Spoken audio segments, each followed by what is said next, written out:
आज आरा के इस क्रांतिकारी धरती पे आप सभी का स्वागत है। आज यूपीएसएफ आरा डिस्ट्रिक्ट कमेटी का कन्वेंशन हम लोग यहाँ कर रहे हैं और इस कार्यक्रम में आप सभी का सविनय स्वागत। आज इस सभागार में हम लोग यूपीएसएफ के जिला कन्वेंशन आयोजित किए हैं। तो संक्षिप्त में हम लोग ये समझने का प्रयास करते हैं कि आखिर यूपीएसएफ क्या है और इससे हमारे समाज को क्या लाभ है। यूपीएसएफ यूनिवर्सल पब्लिक स्टूडेंट फेडरेशन है जो छात्रों के नैतिक उत्थान चारित्रिक निर्माण के क्षेत्र में काम करता है और छात्रों को प्रेरित करता है कि वो अपने बेहतर व्यक्तित्व का निर्माण करें और उससे बेहतर समाज का निर्माण हो पाए। आज समाज में हम जितनी भी कुरीतियां देखते हैं, कहीं न कहीं जो भी इसके फैलाने वाले हैं या जो भी गलत काम करने वाले हैं, वो किसी अंतरिक्ष से नहीं आते हैं, वो सभी हमारे ही समाज से निकले व्यक्ति हैं। लेकिन समस्या ये है कि उनके व्यक्तित्व का निर्माण सही ढंग से नहीं हो पाया। तो यूपीएसएफ जो यूनिवर्सल पब्लिक स्टूडेंट फेडरेशन है, ये एक गैर राजनीतिक छात्र संगठन है जो छात्रों के सर्वांगीण विकास के क्षेत्र में उनको आगे बढ़ने के लिए प्रेरित करती है। तो आज के इस कार्यक्रम का उद्देश्य हम लोगों का यही है कि हम छात्रों को उनके बेहतर व्यक्तित्व निर्माण में सहयोग करें ताकि वो आगे चलकर हमारे समाज के निर्माण में सहयोग। आज भी बहुत से क्रांति के धरती पे हम लोग इस कार्यक्रम का आयोजित कर रहे हैं और निश्चित रूप से बाबू जी कुंवर सिंह के बारे में हम सभी लोग जानते हैं जो 1857 की क्रांति में महत्वपूर्ण भूमिका निभाए थे। उस दौर में और इस दौर में ज्यादा अंतर नहीं है। तब विदेशियों ने हमारे भूमि पर कब्जा करना शुरू किया था। आज यही के लोगों ने हमारे सारे सिस्टम पे कब्जा कर रखा है, तो हमको समझ में नहीं आता है।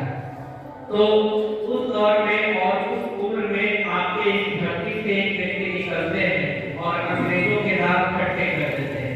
तो निश्चित रूप से इस धरती में क्रांति की बुआती है। ये क्रांति की धरती है और यहाँ से हम लोग परिवर्तन कर सकते हैं। दादाजी जैसा कि यूपीएसएफ पर प्रकाश डालते हुए बहुत सारे बिंदु पे उन्होंने बताया है। सबसे पहले तो यूपीएसएफ जो है अभी हमने पहले ही आपको बताया कि ये छात्रों का संगठन है और ये नॉन पॉलिटिकल छात्र संगठन है। ये राजनीतिक पार्टी से जुड़ा हुआ नहीं है।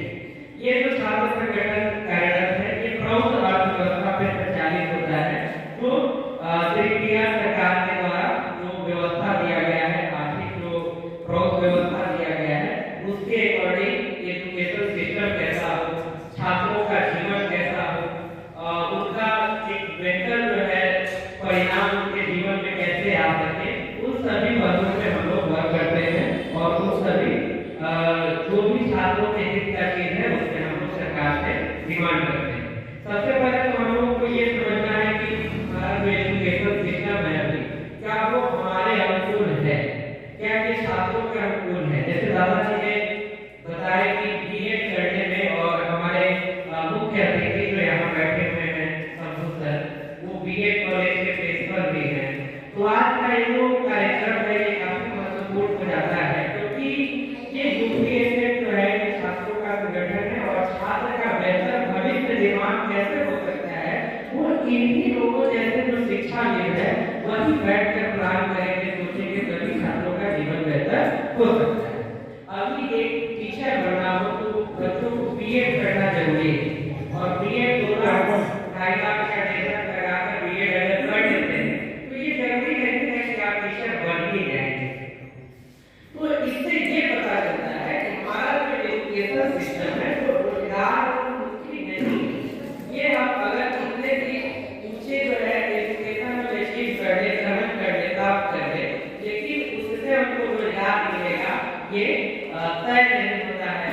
तो ये एजुकेशन सिस्टम का एक फॉल्ट और इसके पीछे रीजन है कि सबको बीएड कॉलेज जो है सरकारी उसके प्रिंसिपल है, लेकिन सरकारी कॉलेज से 3 गुना 4 गुना या इससे भी ज्यादा होगा जो प्राइवेट कॉलेज संचालित है। और यहाँ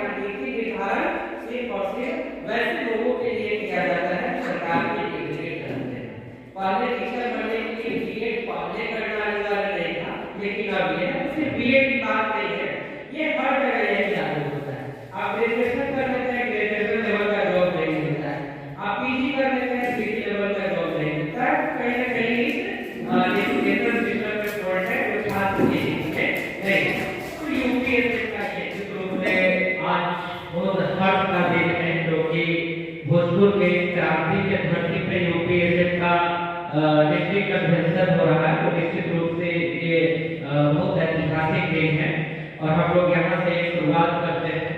फिर भी बोले कि यूपीएससी के बारे में नहीं जानते हैं, तो हम लोग का ये कार्यक्रम आप जैसे छात्रों को, युवाओं को जानने के लिए ही आयोजित किया जाता है। यूपीएससी कोई भी राजनीतिक संगठन नहीं है, यह स्पष्ट हो गया है। साथ ही यूपीएससी का उद्देश्य ये नहीं है जो अन्य छात्र संगठनों का है। जैसे अन्य छात्र संगठन के बारे में आप जानते हैं कि वो किसी न किसी पॉलिटिकल पार्टी से जुड़ा हुआ होता है। सिद्धार्थ दादाजी ने बताया कि जब जेपी आंदोलन शुरू हुआ था, उससे कोई भी छात्र संगठन या युवा संगठन हमारे देश में नहीं था, बिहार की बात नहीं कर रहे, पूरे देश में नहीं था। यही वजह है कि जेपी आंदोलन सक्सेस हुआ था, क्योंकि उस समय छात्र और युवा पार्टी में या किसी सिद्धांत या किसी राजनीतिक या किसी भी भावना से वो एक दूसरे से बटे नहीं। जेपी आंदोलन के बाद व्यवस्था वही रही, सिर्फ सत्ता का परिवर्तन हुआ और उसी आंदोलन से जन्मे कुछ नेता निकले जो देश के कई प्रदेशों में शासन चलाए और अपने यहाँ जो आप नीतीश कुमार जी को जानते हैं, लालू प्रसाद यादव जी को जानते हैं, मुलायम जी को जानते हैं, सुशील मोदी जी को जानते हैं, ये सभी उसी छात्र संगठन के उसी छात्र आंदोलन के ऊपर। तो इन लोगों ने बैठकर एक प्लान किया कि आखिर इतनी बड़ी जो संख्या में लोग जुटे और ये परिवर्तन कैसे संभव हुआ। तो उसके पीछे एक ही रीजन लगा इन लोगों को कि यहाँ छात्र और युवा संगठित है। यही कारण है कि जेपी आंदोलन सफल हुआ था सत्ता परिवर्तन करने।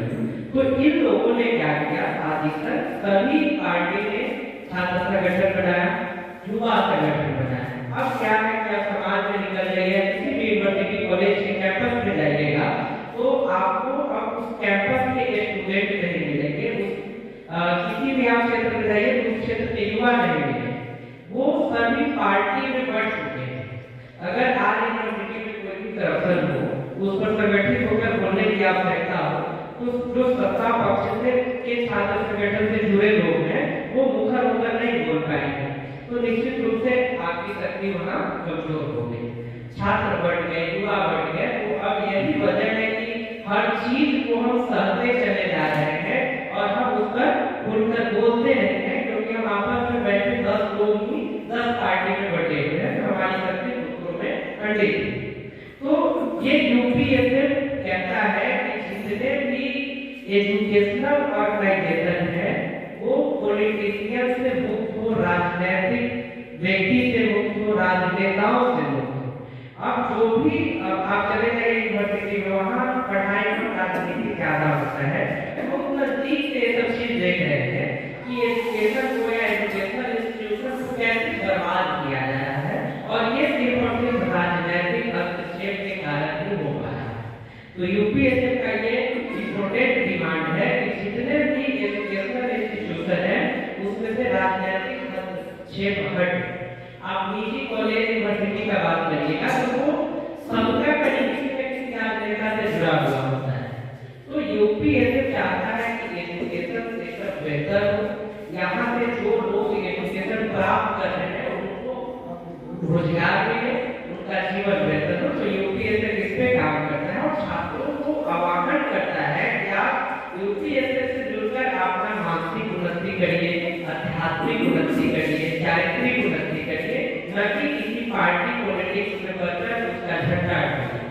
जितने भी राजनीतिक छात्र संगठन है, राजनीतिक पार्टी, उन्हें नेता नहीं चाहिए, उन्हें कार्यकर्ता चाहिए। नेता वही बनता है जिसके पास मोटा पैसा होता है। आप किसी भी गरीब को नहीं देख सकेगा कि वो सांसद बन जाए, विधायक बन जाए, क्योंकि साधारण लोगों को टिकट ही नहीं मिलती है।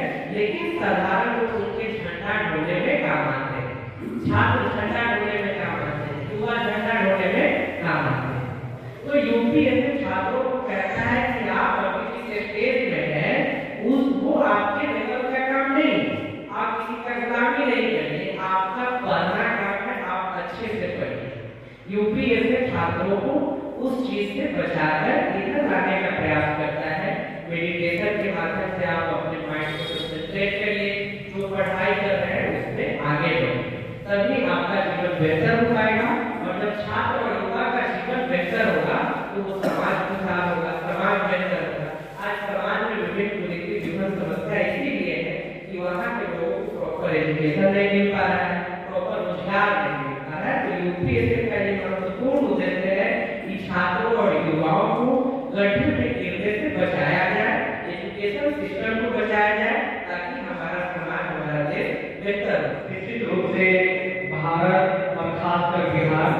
अध्यात्म विज्ञान और अध्यात्म का धरती रहा है। जहाँ तक शिला जैसे विश्वविद्यालय हुए, नालंदा जैसे प्राचीन विश्वविद्यालय हुए, जो पूरे वर्ल्ड में एजुकेशन सिस्टम कैसा होना चाहिए ये साबित की। हम लोग इतिहास के पन्नों में पढ़ते हैं कि हमारे भारत में, खासकर हमारे बिहार के जो प्राचीन विश्वविद्यालय है, वहाँ से पूरे विश्व के छात्र आते थे शिक्षा ग्रहण करने, और वहाँ की जो एजुकेशन सिस्टम थी वो गुरुकुल पद्धति थी। और उस प्राचीन विश्वविद्यालय का ये कॉन्सेप्ट था एजुकेशन का कि अध्यात्म के बिना शिक्षा संभव नहीं। और आज के वर्तमान एजुकेशन सिस्टम को हम लोग देखें तो इसमें अध्यात्म का कोई भी स्थान नहीं।